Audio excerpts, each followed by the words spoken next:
అనకాపల్లి జిల్లా సభవరం మండల కేంద్రంలో సాంఘిక సంక్షేమ శాఖ గురుకుల కళాశాలలో జానా అప్పారావు, బద్రి కూర్మారావులనే ఇద్దరు విశ్రాంత సేవలు ప్రశంసనీయమని ఉమ్మడి విశాఖ జిల్లా సాంఘిక సంక్షేమ శాఖ డీసీఓ రూపవతి అన్నారు.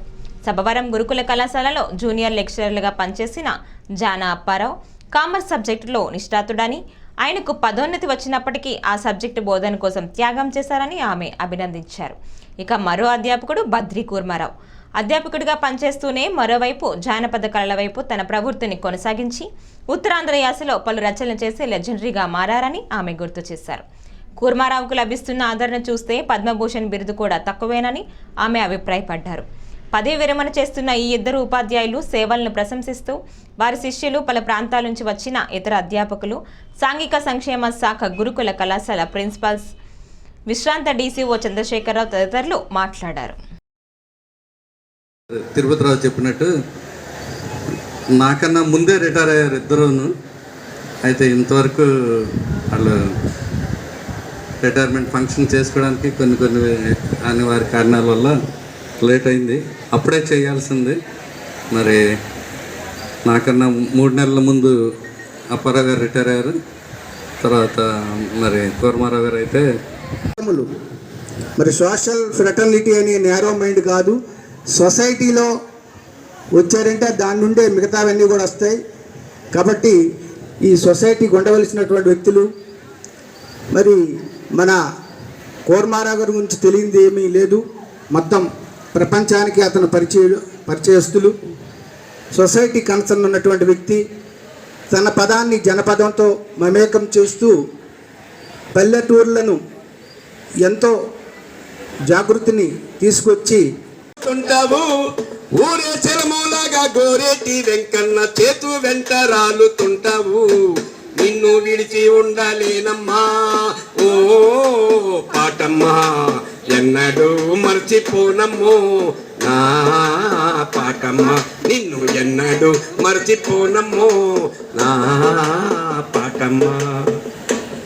ఈ దొంగ సర్కారెక్కి వంగి బతుకుద్దని సంఘాలెన్నో పెట్టి వస్తావు.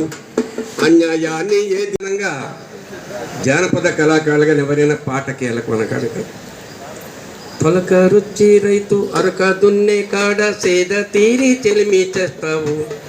పంట రాసి పోసి కుండ కొలిసినాక రైతు నోట రాగమవుతావు.